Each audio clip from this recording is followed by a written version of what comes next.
दोस्तों नमस्कार, स्वागत है आप सभी का एजुकेशन मंत्रा में। दोस्तों इस वक्त की कुछ बड़ी खबरें हैं जो आप सभी के साथ साझा करनी है। पहली संबंधित है सचिव बेसिक शिक्षा परिषद की तरफ से आदेश जारी हो चुका है।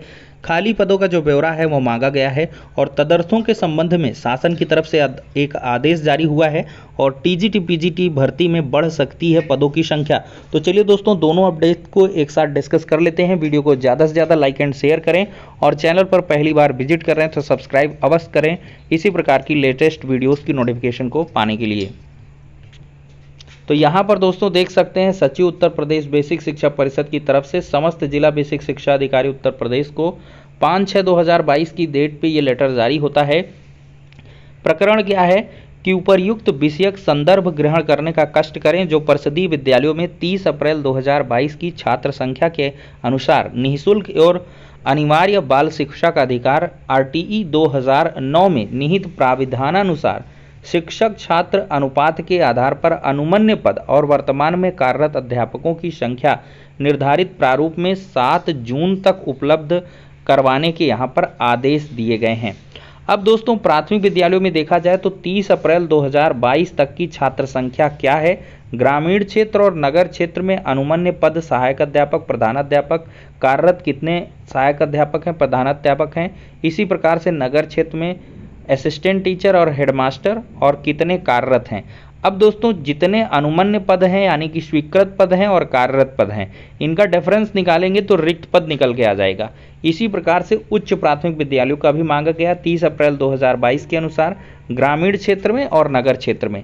अब दोस्तों उपर्युक्त सूचना अत्यंत महत्वपूर्ण बताई जा रही है, अतएव व्यक्तिगत ध्यान देते हुए सूचना का परीक्षण कर त्रुटि रहित सूचना प्रत्येक दशा में 7 जून तक परिषद के कार्यालय की ईमेल पर उपलब्ध कराना सुनिश्चित किया जाना है। तो दोस्तों इस लेटर के बहुत सारे मायने निकल के आ रहे हैं। बहुत सारे छात्रों का कहना है कि 68,500 शिक्षक भर्ती के अंतर्गत जो जिला आवंटन की प्रक्रिया होनी है उसके लिए ये आंकड़ा मंगाया जा रहा है, लेकिन उसका खंडन इस प्रकार से होता है कि सिर्फ प्राथमिक विद्यालयों में रिक्त पदों का आंकड़ा ऐसे मंगाया जाता, उच्च प्राथमिक विद्यालयों का क्यों मंगाया जा रहा है। दूसरी बात है कि यहाँ पर 69,000 शिक्षक भर्ती में कुछ सरकार 1 अंक वाले ग्रीवांश को सेटअप करना चाहती है या कुछ ऐसा प्रकरण है जो 6800 आरक्षण सूची का है उसमें भी एलोकेशन के लिए ये चीज़ें हो सकती हैं या नई प्राथमिक शिक्षक भर्ती। अब इसका क्लियर कट जवाब तो सचिव बेसिक शिक्षा परिषद ही दे पाएंगे, लेकिन एक बात तो यहाँ से स्पष्ट हो जाती है कि रिक्त पद का जो आंकड़ा मांगा गया है ये कहीं ना कहीं एक अच्छे संकेत हो सकते हैं। और मैंने आपको कई बार बताया है कि जून में बेसिक शिक्षा विभाग के आला अधिकारियों की बहुत सारी मीटिंग्स होंगी और उनमें पद निर्धारण और साथ ही साथ रिक्त पदों की जानकारी भी यहाँ से एकत्रित की जाएगी और कहीं ना कहीं नई प्राथमिक शिक्षक भर्ती की यहाँ से जो मतलब बुनियाद है वो रखी जा सकती है। तो इंतज़ार रहेगा नेक्स्ट स्टेप का कि सचिव बेसिक शिक्षा परिषद की तरफ से यहाँ पर क्या स्टेप लिए जाते हैं और जो जैसी अपडेट होगी आप सभी को इस चैनल के माध्यम से उपलब्ध करवाई जाएगी। तो दोस्तों यहाँ पर फाइनली जो सूचना है रिक्त पदों की वो मांग ली गई है और पूरा डेटा यहाँ पर सबसे बड़ी बात है कि 30 अप्रैल 2022 की छात्र संख्या के आधार पर मांगा गया है। तो यहाँ से अवश्य ही जो अनुमन्य पद हैं और कार्यरत अध्यापक हैं उनके बीच का डिफरेंस बढ़ेगा, क्योंकि आरटीई का जो एक्ट है 2009 उसके अनुसार 30 छात्रों पर एक टीचर चाहिए। तो ऐसे में जो ये नामांकन है काफ़ी तेज़ी के साथ बढ़ा है, तो ये बिल्कुल ही नई प्राथमिक शिक्षक भर्ती के लिए शुभ संकेत हो सकता है। अब दोस्तों बढ़ते हैं अगले अपडेट की तरफ। दोस्तों देखा जाए तो 30 मई 2022 को ये लेटर जारी होता है। जयशंकर दुबे उत्तर प्रदेश और शिक्षा निदेशक माध्यमिक शिक्षा अनुभाग 5 की तरफ से आज की डेट में ये लेटर वायरल हुआ है। अवगत कराना है कि अनियमित रूप से नियुक्त तदर्थ शिक्षकों के संबंध में माननीय उच्चतम न्यायालय में योजित सिविल अपील ये फला। तो इसके संबंध में ये कहने का निर्देश हुआ है कि 3 दिवसों के भीतर आख्या उपलब्ध करवानी थी।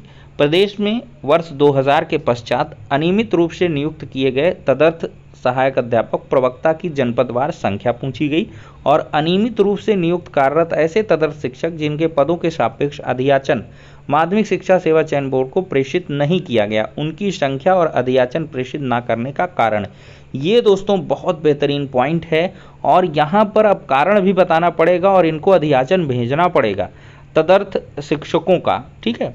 तो ऐसे में अनियमित रूप से नियुक्त कार्यरत ऐसे तदर्थ शिक्षकों की संख्या क्या है जिनको राजकोष से वेतन प्राप्त हो रहा है, और योजित ये परिप्रेक्ष्य में प्रतिभाग करने वाले असफल अनियमित रूप से कार्यरत तदर्थ शिक्षकों की जो है संप्रति क्या परिस्थिति है, और संजय सिंह केस की स्थिति में नियुक्त ऐसे शिक्षक तदर्थ जिनके संबंध में अग्रतर कार्रवाई की जानी है के लिए कट ऑफ डेट क्या मानी गई थी।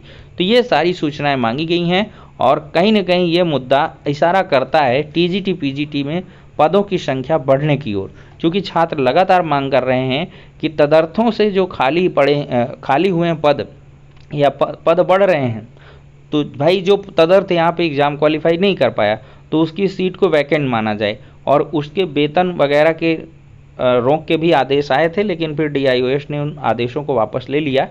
खैर वो अलग मैटर है, लेकिन इनके रिक्त पदों को अगर कहीं ना कहीं अगर जोड़ा जाता है टीजीटी पीजीटी में तो पदों की संख्या काफ़ी ज़्यादा बढ़ जाएगी, और इसी के लिए छात्र लगातार परेशान हैं। तो दोस्तों देखते हैं क्या कुछ अगला कदम होगा यहाँ पर माध्यमिक शिक्षा सेवा चयन बोर्ड की तरफ से।